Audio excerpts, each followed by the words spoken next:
Des créateurs d'ici et d'ailleurs, écrivains, musiciens, cinéastes et plus encore, nous partagent leurs œuvres dans un esprit d'échange interculturel et de convivialité. Nous naviguerons à travers les imaginaires, au-delà des frontières et des différences. Bienvenue au podcast des idées et des ailes.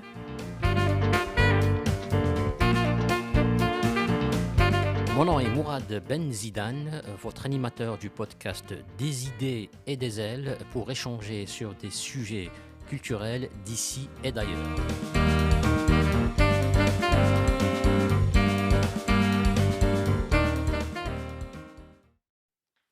Mesdames et messieurs, bonjour et bienvenue à cette seconde partie dédiée à notre invité, auteur Kamal Khides, auteur du livre L'ego face à son alter, ou dialectique de l'être et du non-être, paru dans la collection Ouverture philosophique chez les éditions L'Harmattan en 2024. Justement, à propos de la disponibilité du livre, Kamal Khides, quelles sont les sources d'approvisionnement ? Je ne maîtrise pas trop, ça c'est entre les mains de l'éditeur, mais je sais qu'en France, puisqu'il a été publié en France, il est disponible par exemple à la FNAC. On peut le commander soit en ligne, soit aller à une des librairies FNAC. Il est évidemment disponible aussi sur le site L'Harmattan lui-même.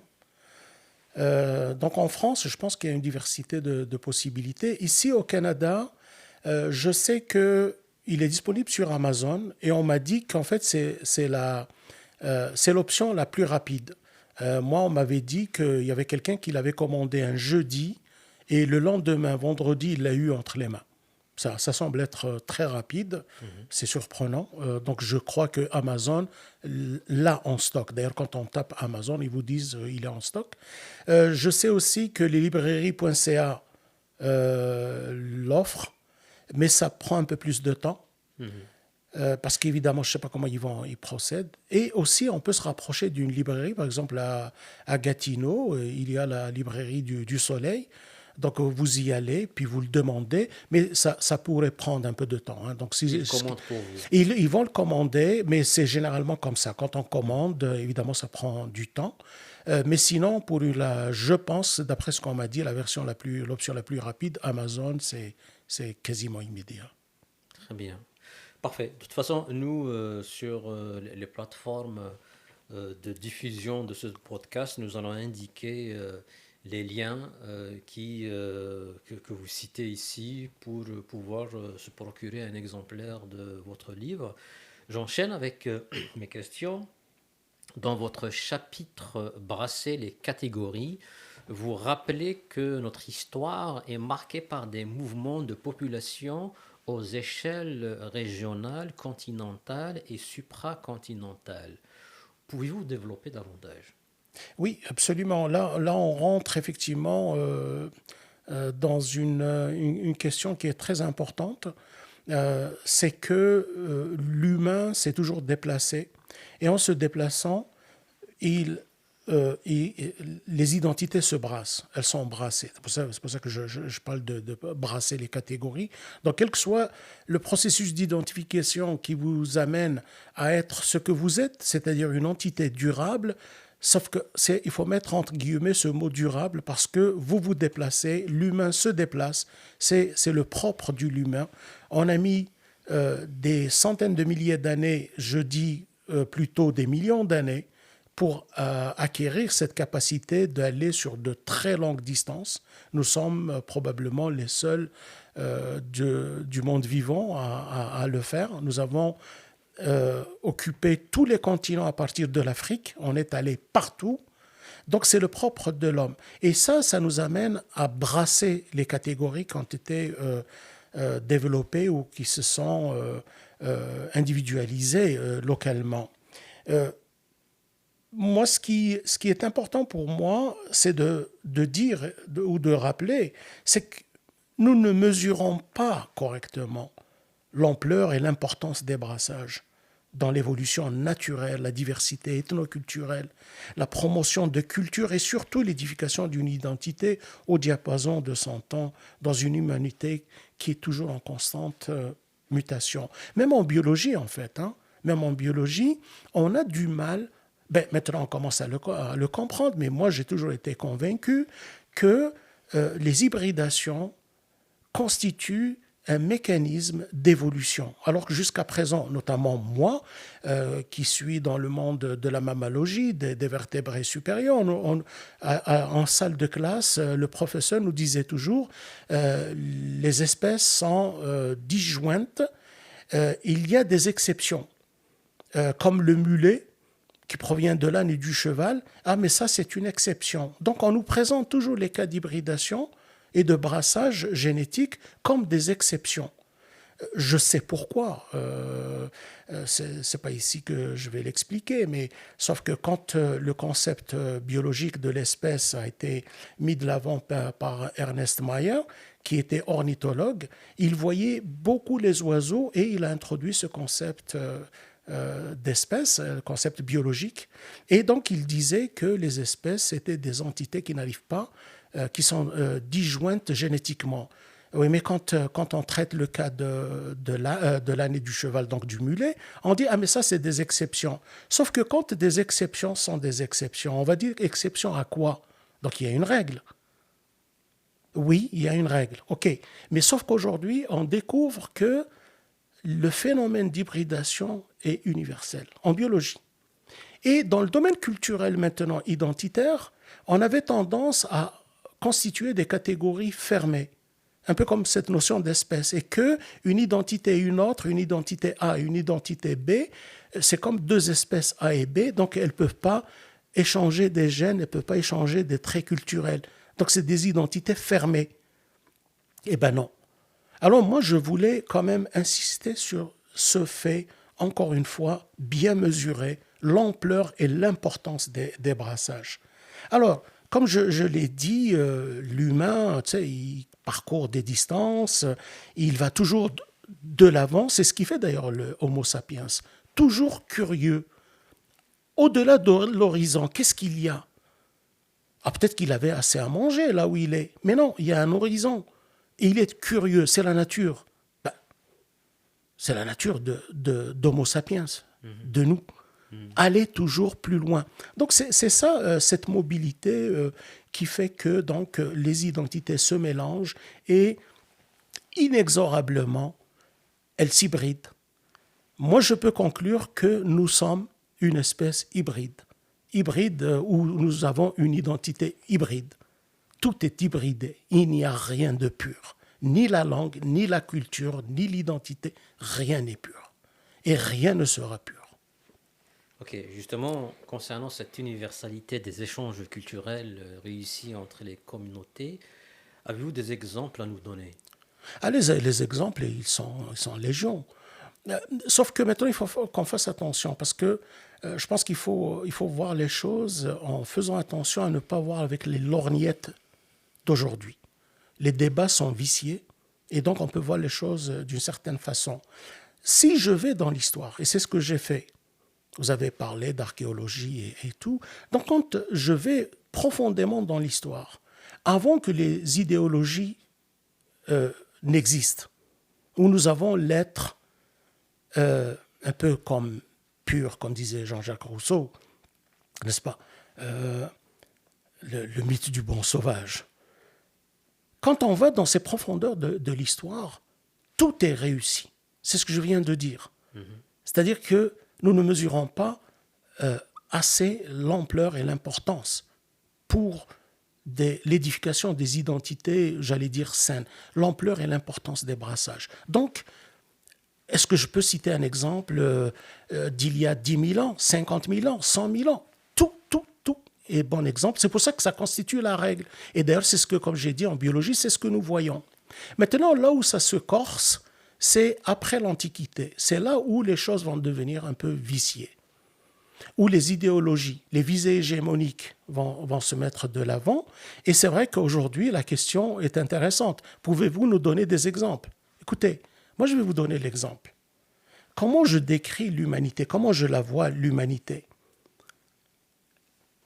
Je vois que l'humanité agence magistralement des nuances subtiles de couleurs et de formes dans un tout magnifiquement harmonieux.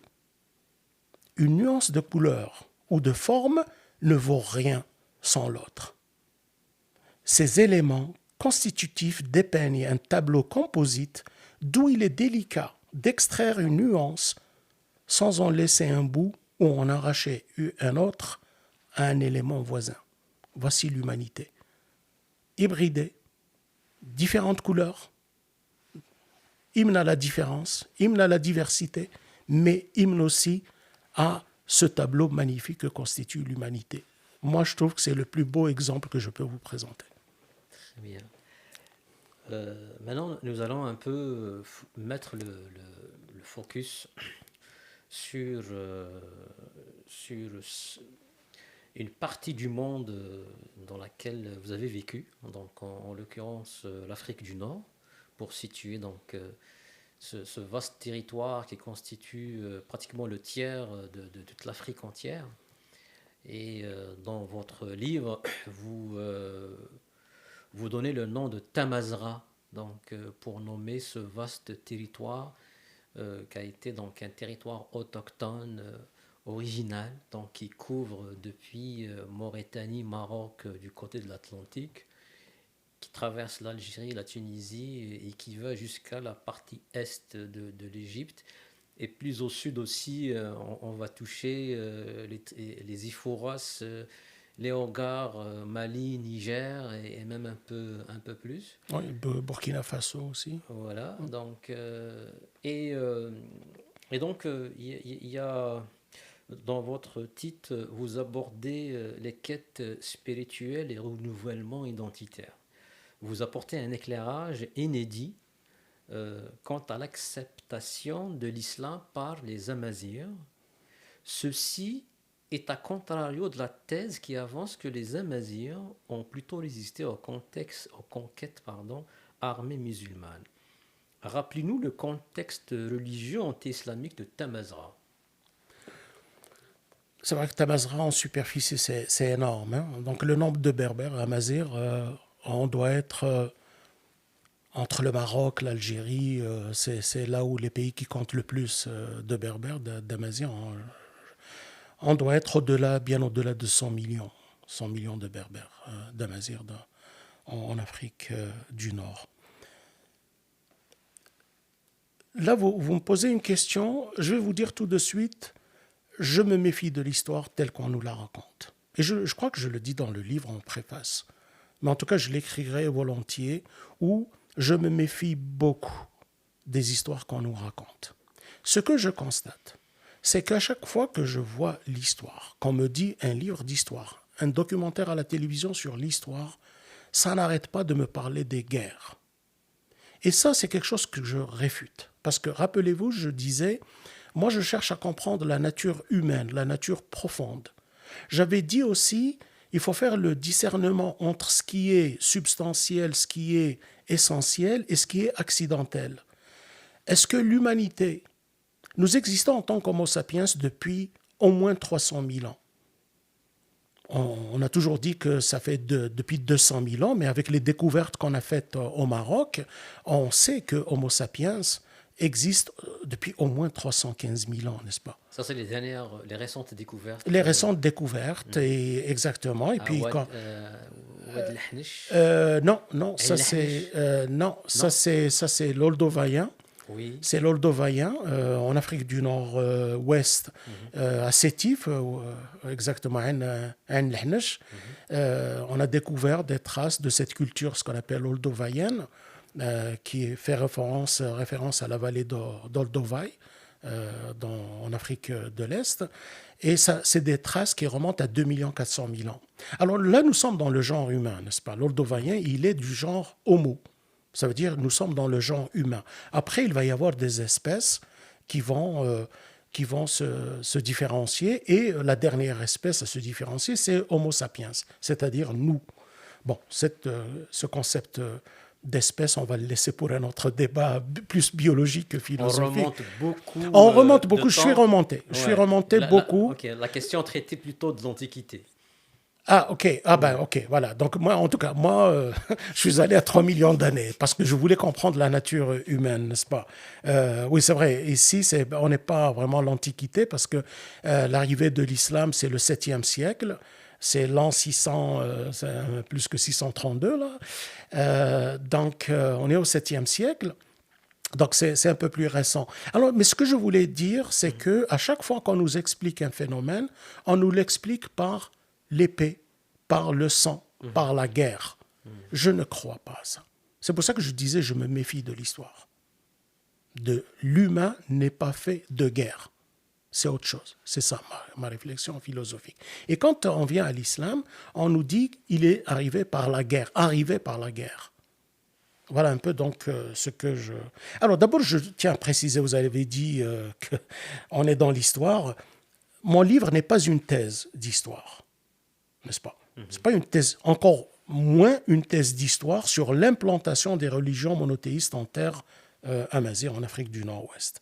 J'aborde effectivement toutefois la question dans le chapitre 6, qui est consacré au brassage culturel, justement.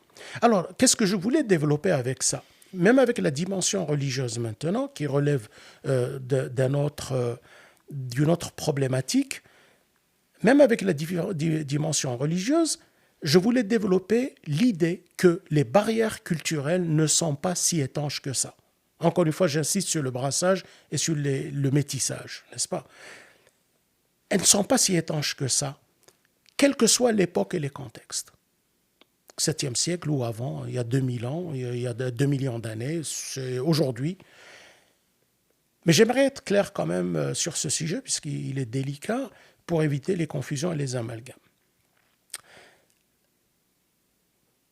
Comment je vais le dire? C'est que, pour moi, et pour beaucoup d'ailleurs, la religion est malheureusement politisée. Toutes les religions monothéistes le sont. Par exemple, si vous lisez le livre Sapiens de Yuval Harari, c'est ce qu'il dit. Pour celui qui pense que la religion, c'est la spiritualité, il se trompe. C'est ce qu'il dit. Moi, je dis, ok, c'est politisé, j'en suis convaincu. Et ça a été politisé pour être utilisé plus ou moins, peu ou prou, comme instrument de pouvoir et de domination. Mais en dépit de ça, c'est ce qu'on dit, c'est ce qu'on constate. En dépit de ça, moi, encore une fois, dans ma quête de comprendre la nature humaine, j'entends plutôt les gens de nos campagnes, les gens probes, pas politisés, pas idéologisés, qui voient la religion plutôt comme une source de spiritualité, pas de discrimination ou de domination. C'est cela que j'entends, plutôt que ceux qui nous écrivent des livres d'histoire. Alors, c'est le besoin de cette spiritualité que j'ai cherché à comprendre, et c'est cet angle que j'ai pris pour développer davantage l'idée de brassage culturel. Ce besoin, écoutez, ce besoin remonte à bien avant la naissance des religions monothéistes. Quand on voit en Afrique du Nord-Ouest, en Tamazra, cette idée de spiritualité, nous avons des traces qui remontent au 10e millénaire. C'est-à-dire qu'il y a un peu plus de 10 000 ans, il y a 10 000 ans, les gens dans ce coin du monde pensaient développer des idées de spiritualité. Et ils ont laissé des traces, n'est-ce pas? Ils ont laissé des gravures rupestres, des peintures rupestres, n'est-ce pas? Donc ce besoin de spiritualité n'est pas né avec les religions monothéistes. Et c'est ça qui m'intéressait. Excepté, encore une fois, ce côté politisé qui ne m'intéresse pas. Je ne veux pas m'impliquer dans le côté politisé parce que ça ne me renseigne pas sur la nature humaine. C'est plutôt le côté spirituel comme l'entendent les gens de nos campagnes. Donc, les religions monothéistes, elles arrivent finalement 7000 ans après que les Amazirs, les Berbères, étaient dans la spiritualité. 7000 ans, imaginez bien. C'est ça qui m'intéressait. Alors que les religions monothéistes, depuis le judaïsme, depuis à peu près 3000 ans, 3200 ans, 3500 ans. Mais on est loin là. On parle il y a 10 000 ans. Donc il faut attendre 7000 ans pour voir ces religions arriver. Et donc je me disais, si je veux voir la spiritualité, ce n'est pas dans les religions que je vais le voir justement dans la spiritualité des gens.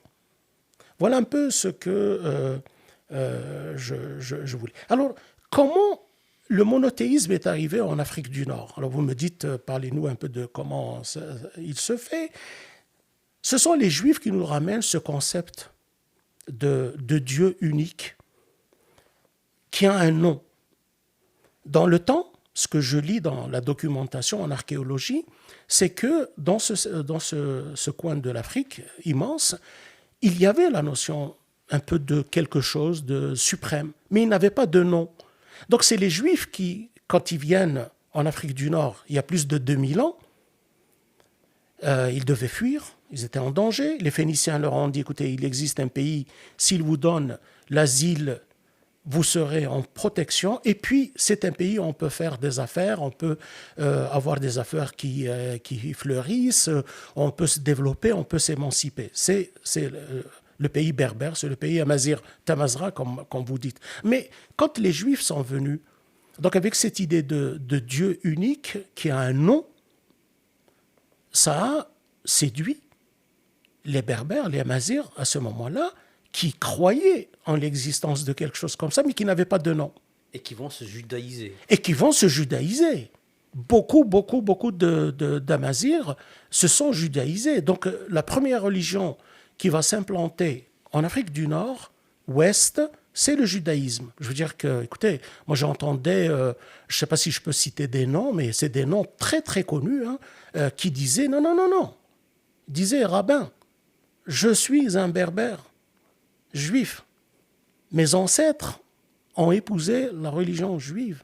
Et je suis un berbère, mon sang est berbère. Je ne suis pas venu du Moyen-Orient ou d'ailleurs. Donc vous voyez beaucoup ce sang. Mais c'est que le judaïsme, après, va être suivi rapidement par le christianisme. Oui. Le christianisme n'est pas arrivé par autre chose que, voilà, donc c'est ce brassage, ces échanges culturels. Mieux que ça, c'est que les Amazirs vont avoir leur église propre à eux, avec notamment Saint-Donat. N'est-ce pas? C'est l'église, on parle d'église africaine. Oui, elle est africaine. Plus précisément, on va dire Amazir, mais elle est africaine, n'est-ce pas?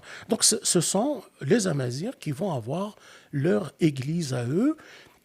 Et tout ça, comme je disais, sans qu'il y ait de barrière si étanche que ça, même quand ça touche à la spiritualité.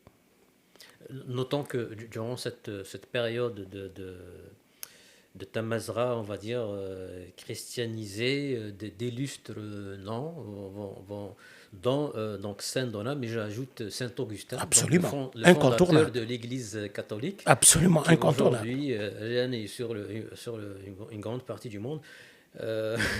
Et puis, il y a eu également des papes.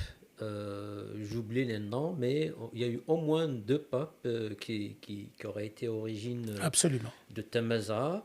Et pour conclure, il y a eu aussi 2 empereurs plus tard de l'Empire romain, en l'occurrence Septime Severus, Septime Sévère, absolument, originaire de Libye plus exactement. Et c'est le premier empereur romain qui arrivera donc à faire la conquête de l'Angleterre. Il va régner durant 20 ans. Par la suite, un second empereur, Macrin, qui est originaire de Césarée, l'actuelle Cherchell, en Algérie, la ville à l'ouest d'Alger, qui lui, par contre, son règne sera éphémère. Donc voilà pour cette période chrétienne de Tamazra, où on voit aussi l'éclosion aussi, je ne sais pas si c'est la même période où Apulée de Mador va écrire son fameux L'âne d'or, ou la métamorphose de l'âne, oui, absolument. Ça va être le premier roman dans l'histoire de l'humanité. C'est un berbère, c'est Afouley. Afouley, qui est transcrit en Apulée de Mador. C'est un berbère des montagnes. Donc, latinisé, il a appris le latin, comme nous, on parle français. C'est un berbère qui parle latin. Nous sommes des berbères qui parlons aussi français. Il a écrit son livre. Et c'est le premier roman dans l'histoire de l'humanité. Mais pour revenir à cette question de spiritualité et de religion, c'est que l'Église amazigh, l'Église africaine, l'Église berbère, elle va rayonner quand même. Elle est combattue d'ailleurs par Rome. Hein. Quand je disais que la religion est politisée, Rome a politisé la religion chrétienne. Mais vous avez cité Saint Augustin. Saint Augustin est un personnage, l'un des plus importants. Je crois qu'après Saint Paul, c'est Saint Augustin qui vient après. C'est lui qui va clarifier beaucoup de concepts dans la religion chrétienne. C'est un berbère, là. Il ne vient pas de Palestine ou d'Israël, il ne vient pas du Moyen-Orient, il est d'Afrique du Nord. Et c'est lui qui va donc préciser un certain nombre de choses. D'ailleurs, quand on lit Saint Augustin, on se reconnaît en tant qu'amazigh, on se reconnaît parce qu'il dit des choses et on se dit « Ah tiens, ça veut dire quelque chose pour nous. » Ça nous parle parce qu'on y est en plein dedans, Saint Augustin. Bon, malheureusement, Saint Augustin a été utilisé par Rome pour combattre l'Église amazigh. Bon, mais on revient encore une fois à ces histoires de domination, de politique et compagnie. Mais effectivement, le christianisme va, comment on appelle ça, l'Église amazigh, l'Église africaine, elle sublimera en 312, comme je disais, sous la conduite de Saint Donat, d'un amazigh, hein, un montagnard bien de chez nous, en 312. Donc, c'est assez fort. Sauf que, qu'est-ce qui va se passer à ce moment-là? C'est que l'Église, maintenant, elle va être empêtrée dans ses propres contradictions, dans les guerres de clochers. Encore une fois, c'est pour ça que j'ai choisi de parler de l'exemple amazigh, de l'exemple berbère, quand on parle de spiritualité. Nous voulons la spiritualité. Les amazighs voulaient la spiritualité. Que vous rameniez une religion qui s'appelle judaïsme, christianisme ou tout ce que vous voulez, tant qu'on est dans cette spiritualité, dans l'introspection, dans le sondage de l'âme profonde, qui va nous éloigner de la vie difficile du quotidien, c'est bon. Le brassage, l'assimilation, l'adoption, elle est facile. Non, sauf que l'Église, le christianisme, va être maintenant sujet à des contradictions. Et de plus en plus, on s'éloigne de la spiritualité. Et ça a embêté un peu les amazighs, parce que ça nous éloigne de cet objectif suprême. Donc les amazighs n'ont pas vraiment adopté le christianisme, si ce n'est des individualités, des quelques communautés, familles dans Non. Comme je villes. disais, il y avait une église quand même. Hein. Non, c'était assez fort. Jusqu'en l'an 312, après Jésus-Christ, c'était assez fort. Est-ce qu'il y a comment dirais-je, des preuves avérées que les communautés dans leur globalité, comme ça va être le cas avec la venue de l'islam? C'est différent. Voilà. Ce n'est pas toute l'Afrique du Nord-Ouest qui va être christianisée, c'est vrai. Mais ce que je souligne, c'est qu'il y avait une église assez forte quand même. Sauf que, même si le christianisme ne s'est pas répandu partout en Afrique du Nord-Ouest, c'est-à-dire Tamazra, pays berbère, pays amazigh, c'est que les guerres de clochers, les contradictions, les interprétations fallacieuses, tendancieuses, partiales, ennuyaient les amazighs. Et c'est ça qui a plongé les amazighs un peu dans le désarroi, qui les a éloignés même de leur spiritualité ancestrale depuis 10 000 ans qu'ils l'entretiennent. Ça a créé de la confusion, ça a créé des contradictions. Donc pendant quelques siècles, les Nord-Ouest africains, les amazighs, étaient un peu dans le flou total.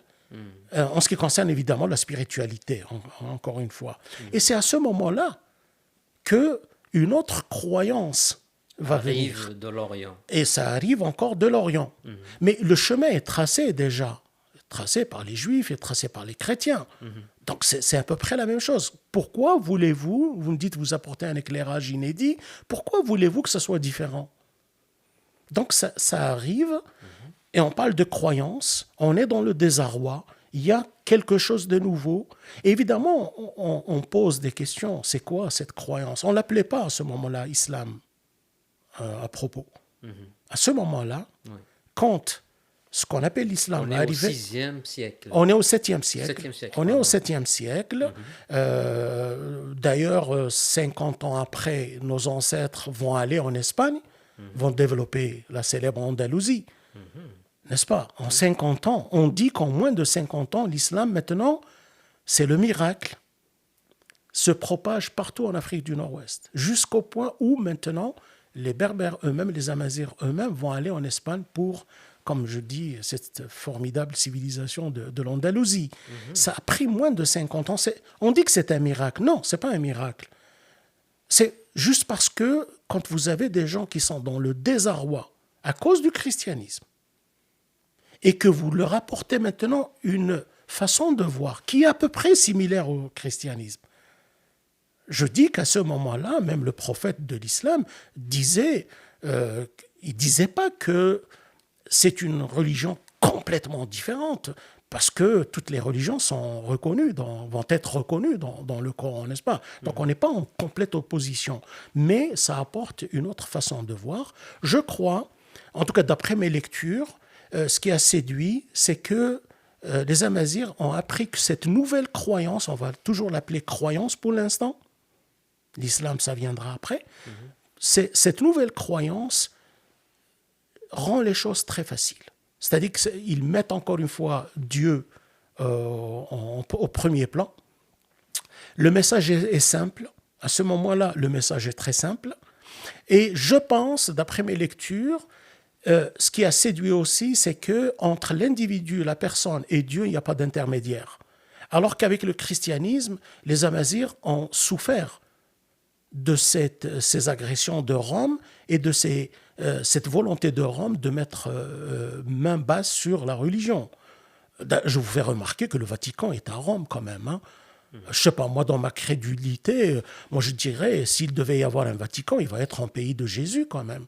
Je ne sais pas, hein, mais encore une fois, je vous dis, ce n'est pas une thèse d'histoire, là, je me pose des questions. Pourquoi on attaque l'Église africaine? Bref.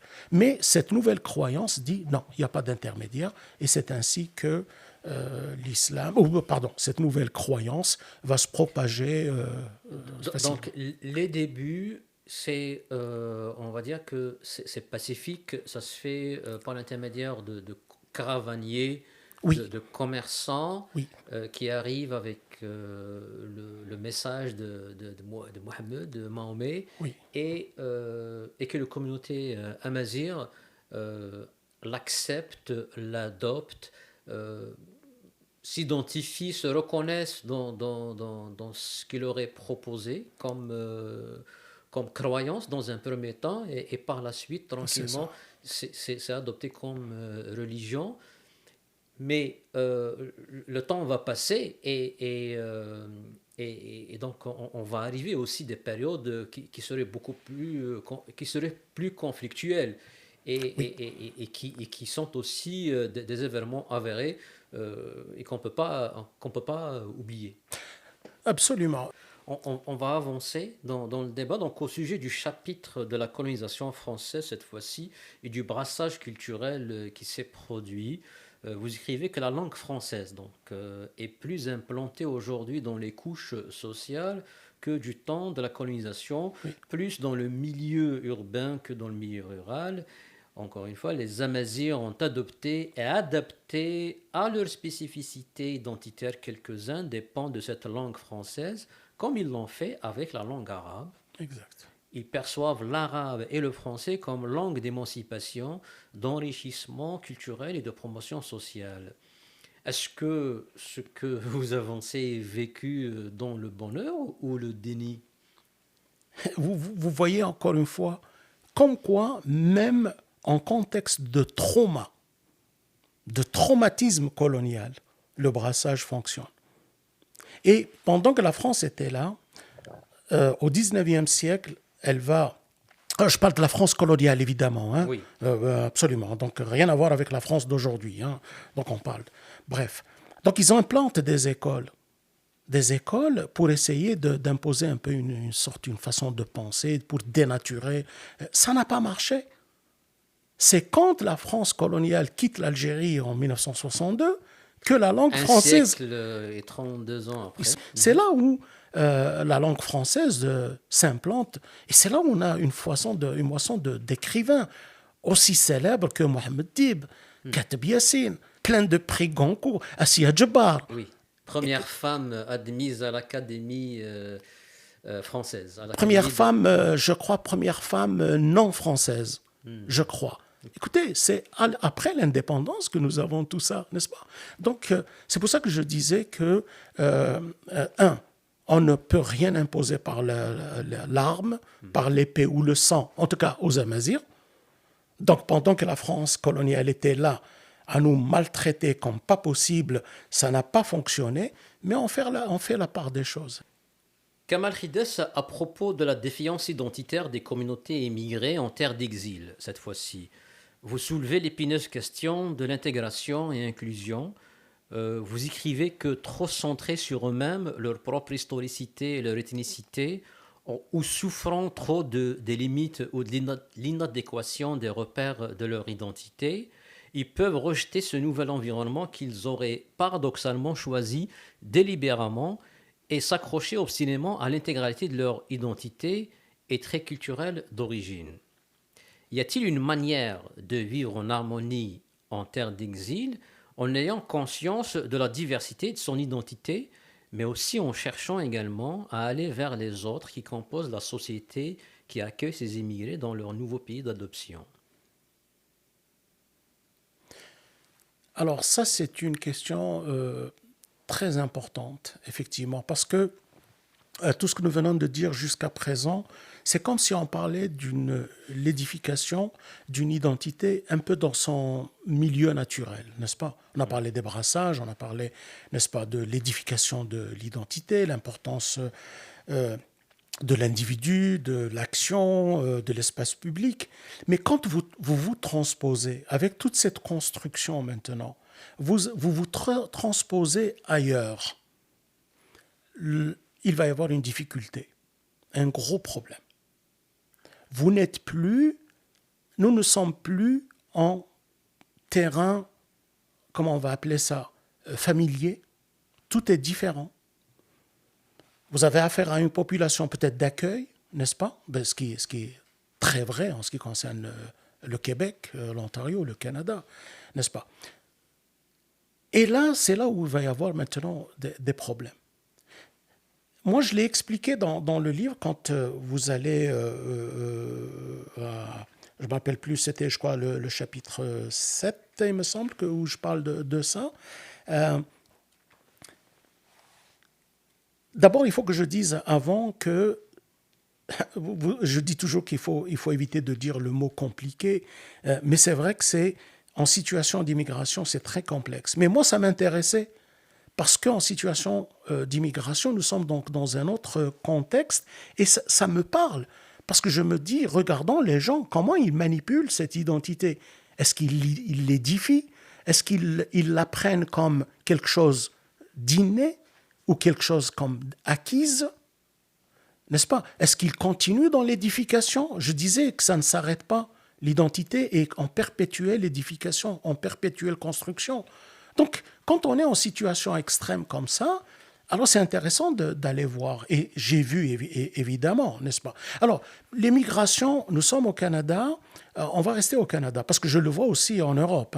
Quand je vais en France, je vois bien la chose, je regarde, j'analyse, j'observe, n'est-ce pas? Et il y a des points communs entre le Canada, le Québec et la France. Il y a des points communs, c'est sûr, mais il y a aussi beaucoup de points qui ne sont pas du tout communs. Bon, alors si je parle maintenant du Canada, je pense que généralement ce n'est pas une question, j'allais dire généralement, encore une fois, je crois que de façon générale ça se passe bien. Et je me réfère à des rapports qui ont été faits, qui ont été écrits par exemple à la commission Bouchard-Taylor, qui disait que de façon générale ça va très bien, n'est-ce pas? commission Bouchard-Taylor, c'était les années 2007. 2007, les accommodements raisonnables. Ouais. D'ailleurs, je ne sais pas trop c'est quoi un accommodement raisonnable. Qui s'accommode? Est-ce que c'est le nouvel arrivant? C'est celui qui est ici? Et quand on suit tout le cheminement, tout le discours, on ne sait plus à qui on demande de s'accommoder, n'est-ce pas? Bon, en tout cas, c'est juste pour rappeler que c'était à la demande du gouvernement du Québec c'est à la demande du lancer gouvernement des consultations autour des accommodements raisonnables. Exactement. Et c'est là où on constate maintenant qu'il y a des gens qui ont des problèmes. C'est qu'ils viennent avec une conception de l'identité qui est figée, ce que je défends. Je veux dire que... non, pas je défends pas ça. Je veux dire... comment on va dire ça? C'est pas que je détruis, ou que je récuse en tout cas, le bon mot. C'est-à-dire je suis contre. Quand on vient dire l'identité, je disais, je suis amazigh, je ne le nie pas. Je suis algérien, je ne le nie pas. Ouais. Mais attention, ce n'est pas une identité figée, ce n'est pas une identité solide, compacte, monolithe. Ce n'est pas un bloc. Et c'est ça le concept que j'explique là-dedans en parlant d'identité, c'est que ceux qui peuvent, ou ceux qui savent, ou ceux qui vont juste naturellement à revoir leur dimension identitaire. Ici, j'introduis le concept de modularité, un module, c'est-à-dire que l'identité, c'est des modules, un peu comme une voiture. On a des roues, un châssis, un volant, et tout ça est intégré pour avoir une voiture qui roule. L'identité, c'est à peu près la même chose. Donc, je décris beaucoup ce concept de modularité. Alors maintenant, imaginez une voiture où vous lui changez de contexte. Tiens, prenez une Ferrari. Elle peut rouler à, je ne sais pas moi, 300 km à l'heure ou 200, je ne sais pas combien ça roule une Ferrari, sur l'autoroute. Mais si vous la ramenez dans un champ labouré, dans un champ de patates, ça ne va pas rouler vite. La Ferrari va caler. Mais si vous lui changez des pneus, vous lui mettez, je ne sais pas, une bonne suspension, vous changez quelques modules, à ce moment, elle peut continuer à rouler même dans un champ de patates. L'identité, c'est à peu près la même chose. Donc, c'est la notion de modularité. Évidemment, c'est tout un chapitre que je développe. Je ne peux pas aller dans le détail. L'identité, c'est la même chose. Si vous pensez que votre identité, c'est un bloc monolithe, solide, compact, c'est un bloc inchangeable, ça ne marche plus. Peut-être, dans le milieu d'origine, oui. Mais en situation d'immigration, disons que vous étiez sur une autoroute, vous rouliez à 300 à l'heure, mais vous êtes venu au Québec. Bon, le Québec, c'est un champ de patates, si vous voulez. Changez quelques modules pour continuer à fonctionner. Sinon, ça ne marche plus. Or, il y a beaucoup, je comprends, qu'il y a beaucoup qui sont pris dans ce piège. Je n'ai pas utilisé le terme, mais je vais vous le dire tout de suite. C'est ce qu'on appelle l'identitarisme. L'identitarisme. On n'est plus dans l'identité, on est dans l'identitarisme. Qu'est-ce qui se passe avec ceux qui versent dans l'identitarisme? Ils choisissent une seule dimension. Je disais que c'est multidimensionnel. Eh bien non, eux, ils choisissent une seule dimension et c'est avec ça qu'ils vont. Ça, c'est un problème. D'ailleurs, on reconnaît que l'identitarisme, d'abord, il ne faut pas le confondre avec l'identité, mais ce qu'il y a entre l'identitarisme et l'identité, il y a quelque chose entre les deux. L'identitarisme, c'est une maladie. C'est une maladie de l'identité. Ce n'est pas l'identité, c'est une maladie. Mais faisons attention quand même à quelque chose. C'est capital. Ne déracinons pas les gens. Okay. Quand on va en situation d'immigration, il ne faut pas trop demander au nouvel immigrant en lui disant « Revoyez vos modules. » Oui, revoyez vos modules. Revoyez-les. Ajustez-les, mais ne vous déracinez pas. Parce que si vous déracinez les gens sous prétexte que vous allez les aider à mieux s'intégrer, vous allez créer beaucoup de problèmes. Rappelez-vous que je parlais de cet aspect psychosocial, pas l'aspect logique, l'aspect psychosocial. Celui qui vous, je vais le dire de façon un peu vulgaire, celui qui vous remue le sang, celui qui vous remue l'âme, n'est-ce pas? Ça vous touche au fond de vous-même. Quand vous dites à quelqu'un « Bienvenue au Canada, mais maintenant vous laissez tout à l'aéroport. » Non. Faites attention, vous allez créer un gros problème. Donc, ne confondons pas l'identitarisme et l'identité. J'ai dit que l'identitarisme est une maladie chronique de l'identité, mais faisons attention aussi à ne pas dire déracinez-vous. Ce que je veux dire par là, il est important de revoir quelques modules. Alors, il y a des communautés qui le font. Nous-mêmes, ici, nous le faisons allègrement. Il n'y a aucun problème, n'est-ce pas? Sans nous éloigner de notre essentialisme, c'est-à-dire qu'est-ce qui me fait. Sans aucun problème, on a adopté la langue française, on a adopté l'islam, on a adopté le christianisme, mais ça nous fait toujours nous-mêmes. Eh bien, c'est à peu près la même chose ici. Adoptons des choses, changeons de quelques modules. Éloignons-nous surtout de cette histoire d'identitarisme, n'est-ce pas? Mais comme je vous disais, je vais finir avec ça, c'est que je vais essayer de dresser un petit tableau. Vous avez utilisé le terme d'identité apaisée. Pendant quasiment l'histoire de l'humanité, nous étions un peu dans, entre guillemets, l'identité. D'ailleurs, le mot identité, si vous lisez des textes du 19e siècle, on parlait beaucoup plus de personnalité. On ne parlait pas d'identité. C'est maintenant que le mot identité commence à devenir vraiment très, très à la mode, n'est-ce pas? Un concept qu'on rend plus collectif qu'individuel. Exactement. Donc, pendant des millénaires, l'identité, elle était apaisée. Arrive l'Antiquité, on l'a dit tout à l'heure, il commence à y avoir des problèmes de domination, d'hégémonie, etc., n'est-ce pas? Je crois que maintenant, ce qui va compliquer la chose, et je parle dans mon livre, dans la 3e partie, atomisation des sociétés. On atomise l'individu, on atomise la société, entre autres avec l'intelligence artificielle. On enferme tout le monde, il faut lire le livre, on enferme tout le monde maintenant dans des bulles hermétiques. Et là, pendant la pandémie, il y a eu des études qui ont été faites, qui ont été publiées par Statistique Canada, par exemple, où on voit beaucoup de gens s'enferment et ils sont déconnectés complètement de la réalité. Moi, j'accuse l'intelligence artificielle, justement, de promouvoir cet enfermement dans des bulles hermétiques, dans un monde virtuel. Bref, nous atomisons, nous éclatons tout. Et ce qui va se passer dans un pays libéral maintenant, c'est qu'on est passé de ce concept d'identité à un concept de marché identitaire, marché des identités. C'est un marché. On est dans le consumérisme et voilà, vous avez donc l'option. Qu'est-ce que vous voulez être? Il y a ça, choisissez. Alors nous, avec cette dynamique égalitaire, je vais être exactement comme l'autre, je choisis quelque chose qui me semble émancipateur et après, il y a un foisonnement d'identité et on s'éloigne de ce que je dis et on crée ce qu'on appelle une société non plus de citoyens, on crée une société des identités. On a atomisé jusqu'à créer une... Ça, et d'ailleurs, je finis mon livre, je disais, quand on aura tout atomisé, quand on aura tout virtualisé, est-ce qu'on aura encore la chance de parler d'identité ou on sera dans un autre monde? Donc, on arrive à la fin de notre entrevue. Kamal Rides, quel impact espérez-vous que votre livre ait sur vos lecteurs? Quel impact?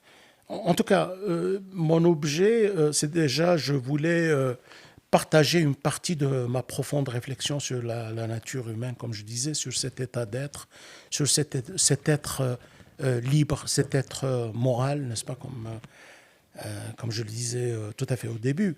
Tout ce que je peux espérer, c'est qu'il suscite de l'intérêt auprès du public.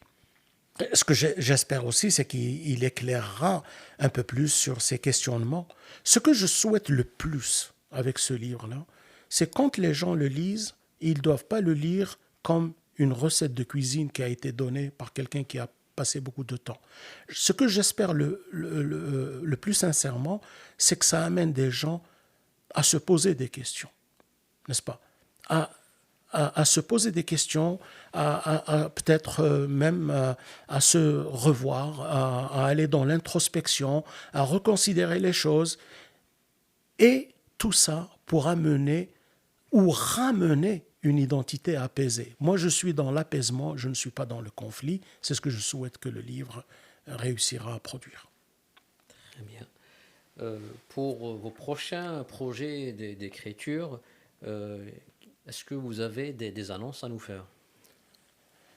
Eh ben, je vais vous dire tout de suite que je continue ma réflexion, parce que c'est une longue réflexion sur la nature humaine, hein. Vous l'avez dit au début, une réflexion philosophique sur la nature humaine, et l'identité est un aspect important de cette nature. Donc je continue, j'ai quelques projets d'écriture, effectivement. Mais bien entendu, il ne faut pas oublier que je suis encore biologiste, je suis encore en activité et je continue à m'intéresser ou de m'intéresser à ces questions qui touchent à la nature, notamment aux mammifères, avec toutes ces questions d'identification, sens logique, beaucoup plus sens logique que sens psychosocial, quand il s'agit de la nature. Et voilà, donc c'est quoi une espèce et quelles sont les meilleures façons de définir des entités durables. Donc je continue comme ça avec mon côté de biologiste, en attendant autre chose. Très bien, très bien. Kamal Khides, merci de votre générosité, de vous être prêté donc, à cette entrevue sur des idées et des ailes. Donc ça a été un plaisir de vous recevoir. Et puis peut-être on se dit à un autre rendez-vous à votre prochain livre, quand ce sera le moment. Donc merci à vous. Ben, je vous remercie pour cette invitation. Ce que je souhaite, c'est que ce podcast aussi aidera à faire de l'identité un concept de concorde et de paix qui encourage les contacts et le vivre ensemble, solidifie ou établit des liens et construit avec raison et amour. Très bien. Eh ben, sur ce, merci de votre écoute et au revoir.